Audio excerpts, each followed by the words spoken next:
Barakatah Yahawah, Barakatah YAHAWASHI, Barakatah Yahawah, Barakatah YAHAWASHI. All praise to YAHAWASHI, YAHAWASHI, Ba'ashem Rekakadash.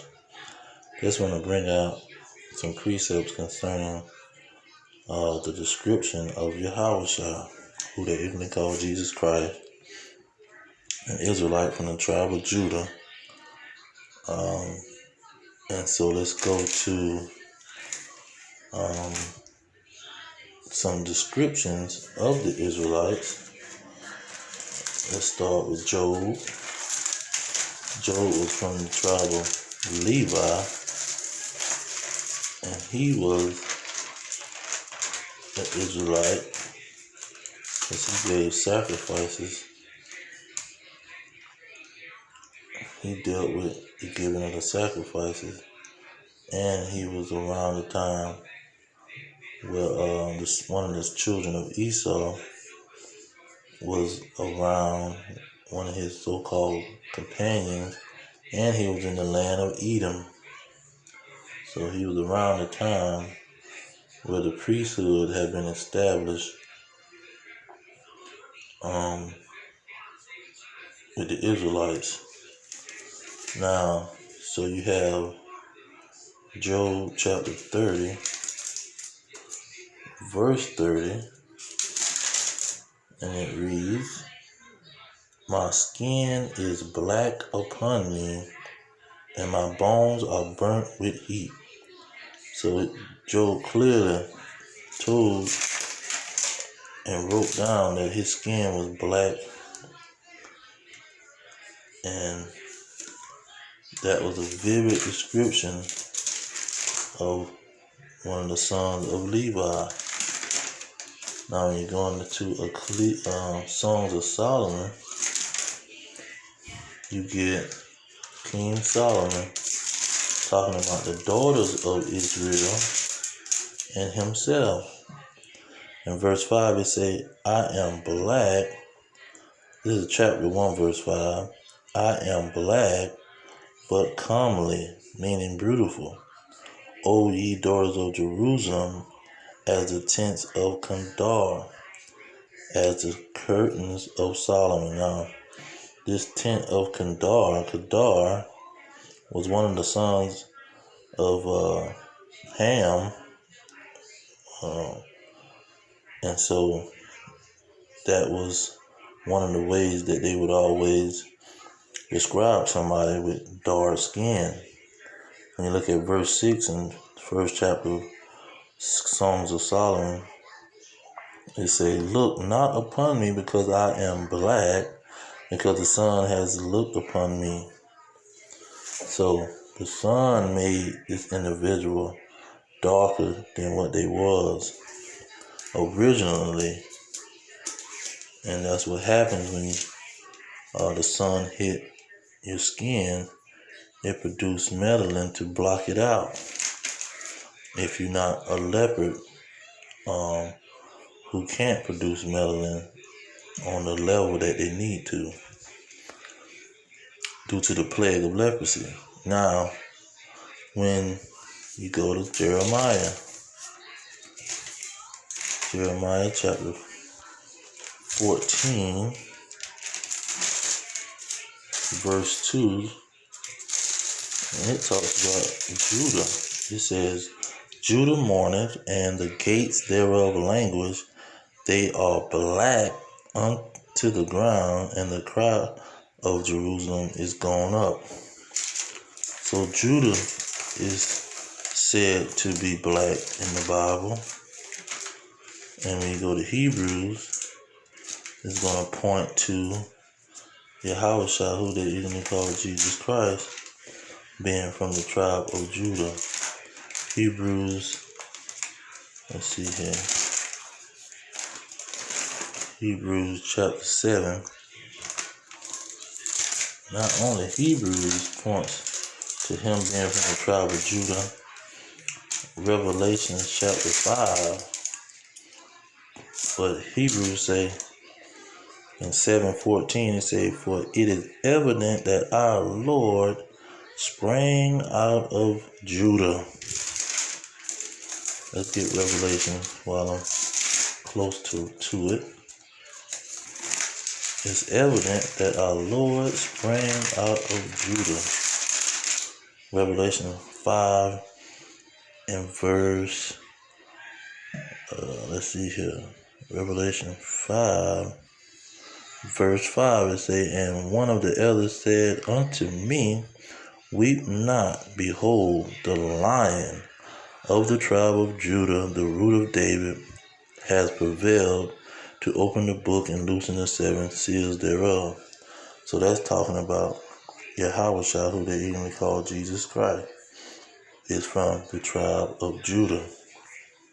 So when it say in Jeremiah 14, they are black, the tribe of Judah is black, that goes along with the truth of the scriptures. Not only those two points to YAHAWASHI having dark skin, being from the tribe of Judah. You go to Revelation chapter 1 verse 14, it say his hairs and his head and his hairs were white as wool, as white as snow, and his eyes were as a flame of fire, and his feet like unto fine brass, as if they burned in a furnace, and his voice as the sound of many waters. So his skin was as if it burned in a furnace, showing that he was a dark-skinned man. Plus he had woolly hair. Now you jump back to Daniel. Daniel gives a description of YAHAWASHI. And he said once he saw him, he fell on his face and was paralyzed. The vision was so powerful, he fell on his face. But verse 7 says, chapter 7 of Daniel gives a description of him. Now it gives a description of the Most High also. With 7 and 9 it says, I beheld the thrones were cast down, and the Ancient of Days did sit, whose garment was white as snow, his hair of his head was like the pure wool. So God's hair was like wool, woolly hair. The throne was like flame, fiery flame, and the wheels as burning flame. Okay, so that's a description of the Most High. Well, chapter 9, I think, described YAHAWASHI. Chapter 9. It could be chapter 10. I was thinking chapter 9. Yeah, chapter 10, verse 5 describes YAHAWASHI. It says, hold on.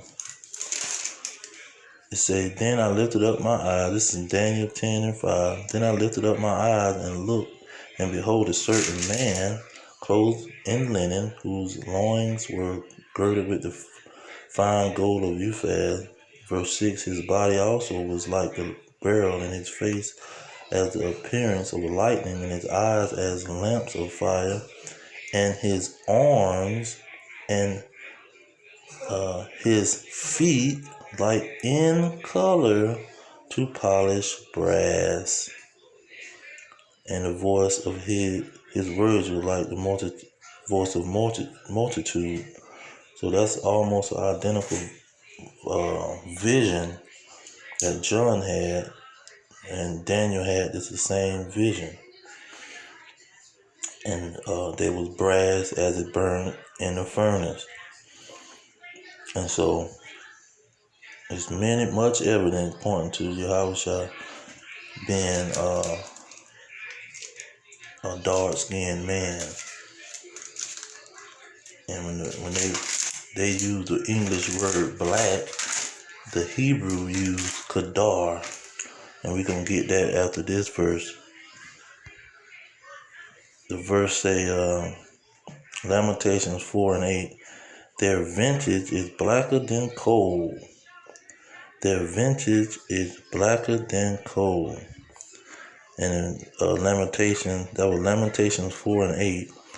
Lamentations 5 and 10 say, our skin was black like an oven.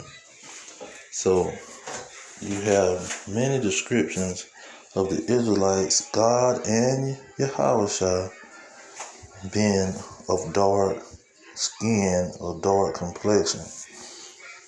Now we're going to look at this word kandar.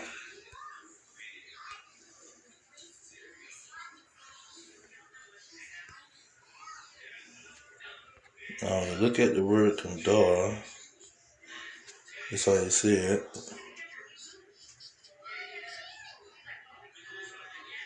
Kadar or kadar, to be dark, to be darkened, grow dark, dark colored, to be black, dark, okay. Let's see, blackish color,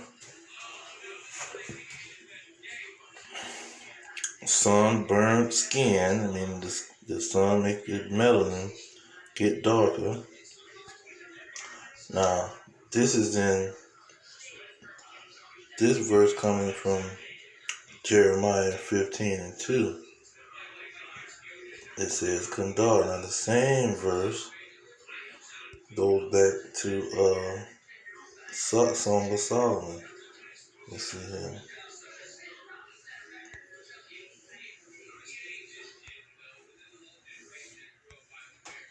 Psalm 105. Let's go to that. Song of Solomon. Let's see if the word kadar.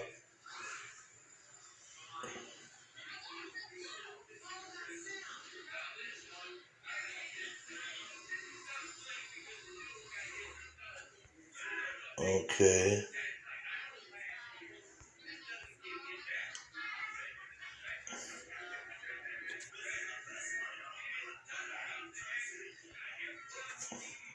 Kadar, dark.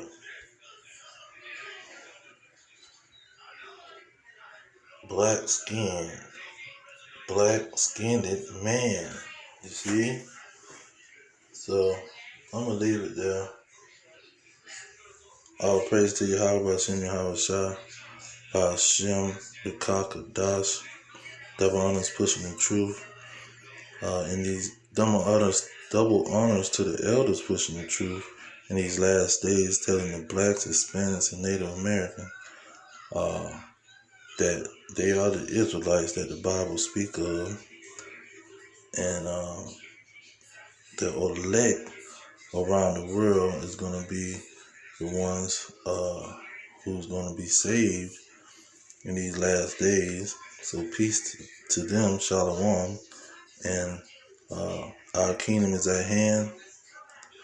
Shalom.